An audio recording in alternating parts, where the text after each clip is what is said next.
नमस्कार दोस्तों, स्वागत करती हूँ आपका।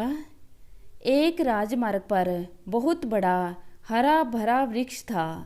जब भी राहगीर वहाँ से गुजरते थे तो उस पेड़ की शीतल छाया में बैठकर अपनी थकान मिटाने के लिए वहाँ कुछ देर आराम किया करते थे और गपशप करते हुए अपने काम पर निकल जाते थे।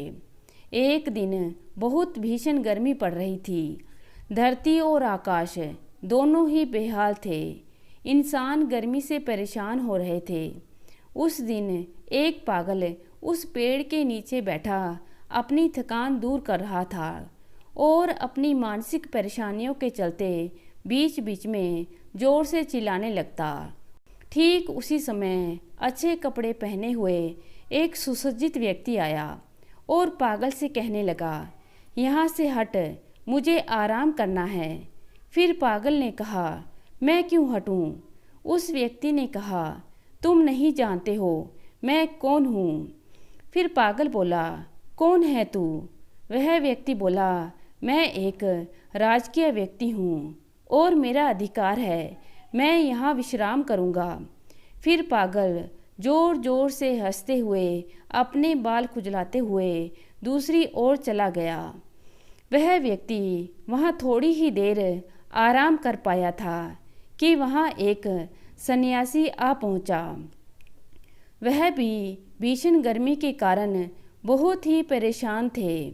वह पेड़ के नीचे आए और उस व्यक्ति से बोले, थोड़ा सा उधर सरक जाइए, मैं भी वृक्ष की थोड़ी सी शीतलता ले लूं और अपनी थकान मिटा लूं। फिर वह अधिकारी अकड़ते हुए बोला, आप जानते नहीं हैं मैं एक राजकीय व्यक्ति हूँ, मैं क्यों हटूँ? मैं राजमहल में एक प्रमुख पद पर हूँ, इसलिए मैं नहीं हटूँगा। फिर सन्यासी ने हंसते हुए कहा, अगर तुम राजकीय पद पर हो तो मैं भी राजगुरु हूँ, इसलिए जितना अधिकार इस पेड़ के नीचे बैठने का तुम्हारा है उतना मेरा भी है। फिर देखते ही देखते दोनों में विवाद शुरू हो गया और दोनों की वाणी में कठोरता आ गई। ठीक उसी समय वह पागल आया और जोर जोर से हंसने लगा और हंसते हुए बोला, पागलों की तरह लड़ क्यों रहे हो?